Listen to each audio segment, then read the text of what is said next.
प्रबोधाय शिष्य संतापहारिणे सच्चिदानंद रूपाय रामाय गुरवे नमः।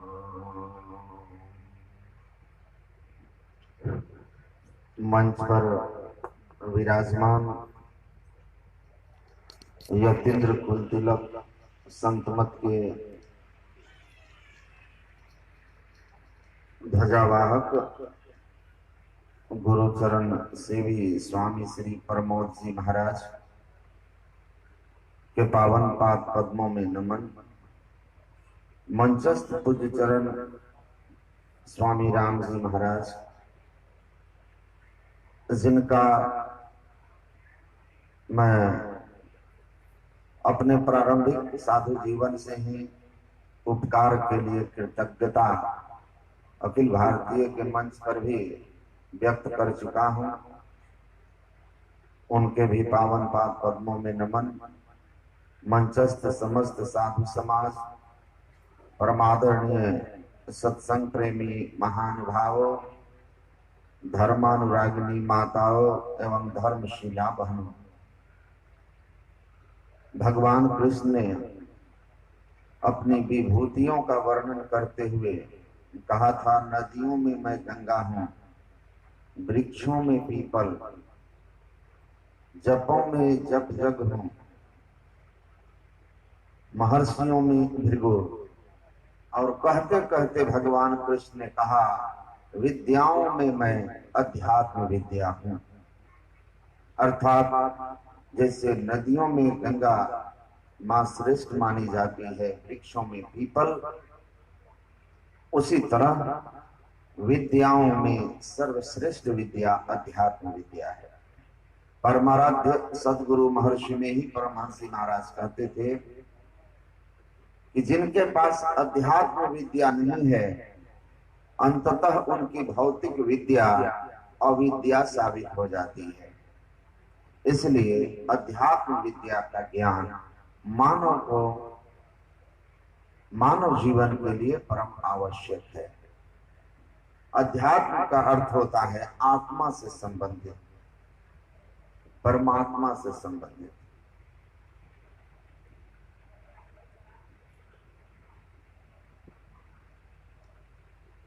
5 सितंबर को जिनके नाम पर शिक्षक दिवस मनाया जाता है, डॉक्टर सर्वपल्ली राधाकृष्णन, उन्होंने अध्यात्म के संबंध में बहुत ही सुंदर लिखा। अध्यात्म क्या है, अध्यात्म विद्या क्या है? वो बहुत सरल कहते हैं कि देखो, जीव ईश्वर की निम्न अवस्था है, अर्थात ईश्वर का वह अंश जो मायाबद्ध हो गया जीव कहलाता है। अध्यात्म विद्या क्या है? राधा कृष्णन कहते हैं जीव की परा अवस्था परमात्मा कहलाता है। अर्थात निम्न अवस्था में मायाबद्धता, जन्म मरण में फंसा हुआ जो ईश्वर अंश है, वह जिस ज्ञान से, जिस साधन को अपनाकर अपने आप को तब हम ऐसे अब हम ऐसे, यही जन्म का लाहा, ज्यों जल से जल पैस न निकसे, यों ढूरी मिला जुड़ा। जब सृष्टि का पसार नहीं हुआ था, प्रथम एक सो आपे आप, निराकार निर्गुण निर्जाप।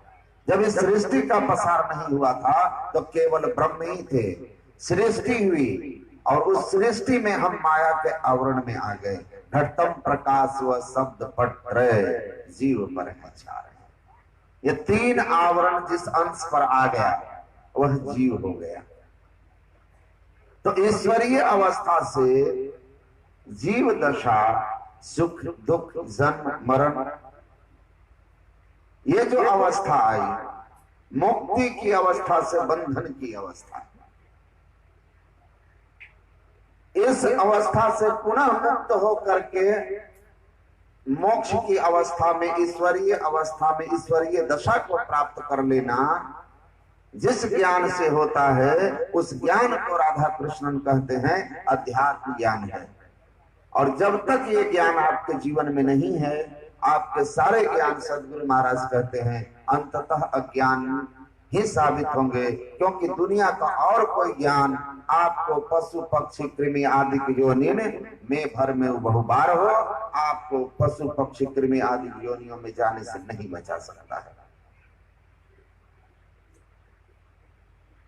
तो ये सबसे ऊंचा ज्ञान।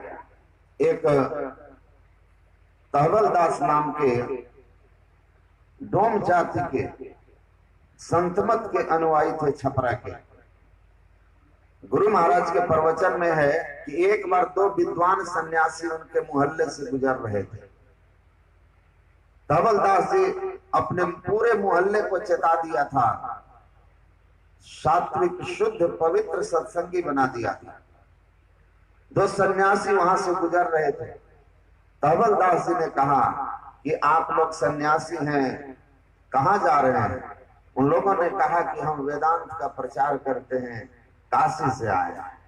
तहवलदास जी ने कहा कुछ अध्यात्म का, वेदांत का, मोक्ष का, ईश्वर का ज्ञान हमें भी दीजिए।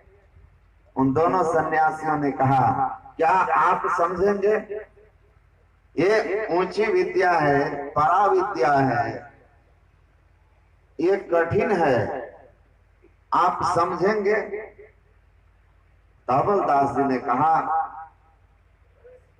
अगर आप समझाएंगे तो समझ जाएंगे, अगर आप ठीक ठीक समझाएंगे तो हम समझ जाएंगे। कहा आप क्या करते हैं? झाड़ू दिखाकर कहा यही करते हैं। उन्होंने कहा कि आप ठीक कह रहे हैं, अगर हम समझाएंगे ही नहीं तो आप समझेंगे कैसे? पहले ही यह मान लिया जाए कि ये लोग इस विद्या के योग्य नहीं, तो फिर वो योग्य बनेंगे कैसे? गुरु महाराज भी कहते थे कि लोग हमसे कहते हैं तुम अनपढ़ को, स्त्री को, गांव देहात के लोगों को ये ब्रह्म विद्या सिखाते हो, ये लोग इस ब्रह्म विद्या के अधिकारी हैं।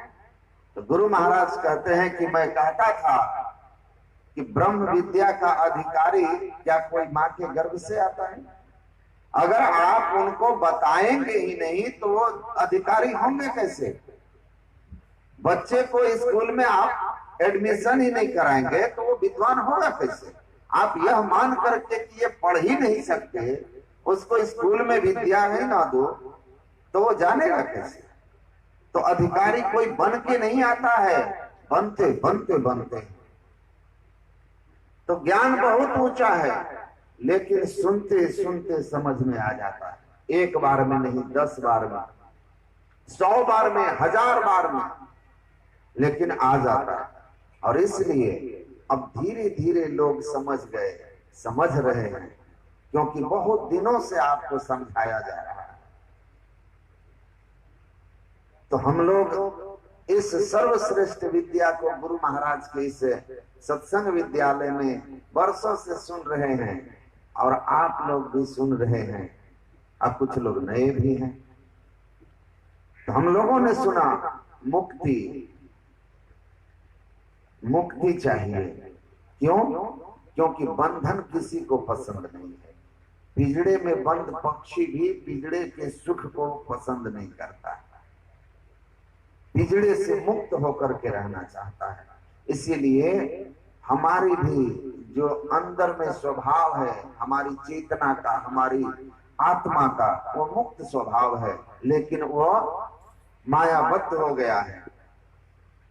इसलिए मायाबद्ध होने के कारण वह दुख में है।